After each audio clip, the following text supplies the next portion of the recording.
In a fiery and unfiltered takedown, Charleston Sharpe lit into Shannon Sharpe with the kind of raw commentary only Charleston could deliver. According to him, Shannon Sharpe has been sold out for years, choosing fame, Hollywood polish, and corporate safety over street loyalty and real culture. But now, Charleston says, the same Hollywood machine that once embraced Shannon is spitting him out, and he's got no one to blame but himself. The explosive rant was sparked by the news that Shannon is being sued for $50 million by a 20-year-old OnlyFans model, Gabriella Zuniga, also known as Carly. Charleston clowned Shannon for getting caught up with a little teeny bottle white girl, pointing out how the woman refused a $10 million settlement, signaling that she's out for total destruction.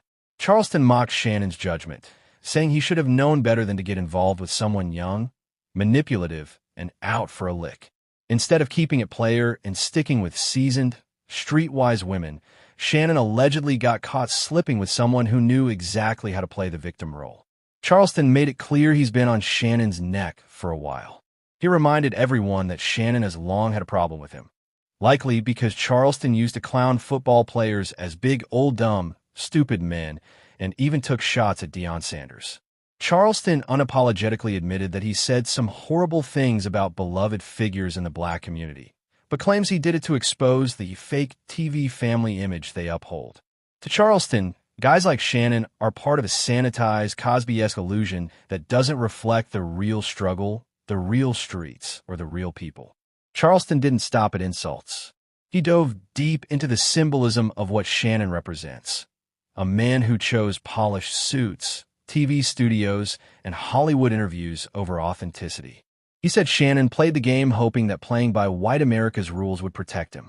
But now that he's in the crosshairs of a high-profile civil lawsuit, Charleston says Shannon is learning the hard way that those same rules can be used to destroy him. And worse yet, Charleston suggests Shannon is being taken down by the very kind of person he thought he was safe around, a young white woman with legal backing, not street smarts. Charleston ridiculed Shannon's attempt to defend himself by posting texts and crying shakedown. He accused Shannon of playing dumb, pretending not to see the setup while flexing at the gym in sweatpants with no drawers on, allegedly inviting attention. Charleston described the situation as a complete stereotype trap, calling it a humiliating downfall for someone who thought he was untouchable. In his eyes, Shannon got played because he stepped away from the women who understand the game, strippers, hood girls, grown women who've been around, and into a world where every move is weaponized. With brutal comedic timing, Charleston even brought up Jesus, saying the Savior himself rolled with a woman like Mary Magdalene, not square women. His message?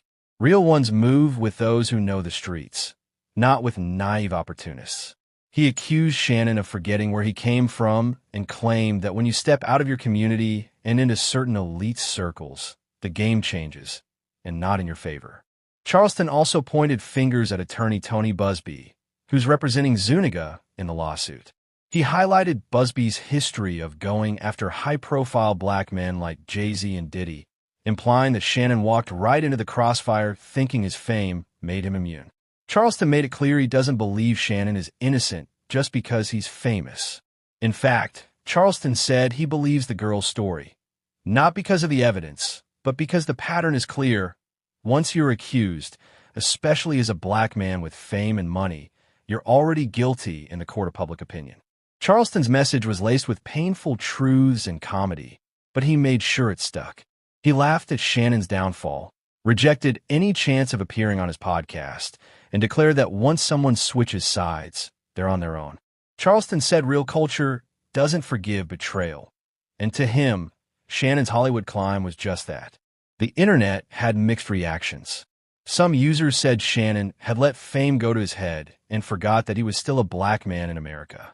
Others pointed out that the scariest part was the alleged victim turning down $10 million, suggesting she's going for the kill. But regardless of where people stand, one thing's clear. Charleston White didn't just stir the pot. He flipped the whole kitchen table. So, is Charleston just talking wild? Or did he hit a nerve with the truth? One thing's for sure. When it comes to holding back, Charleston White never learned how. And now that Shannon's in the hot seat, the streets and the internet are watching every move.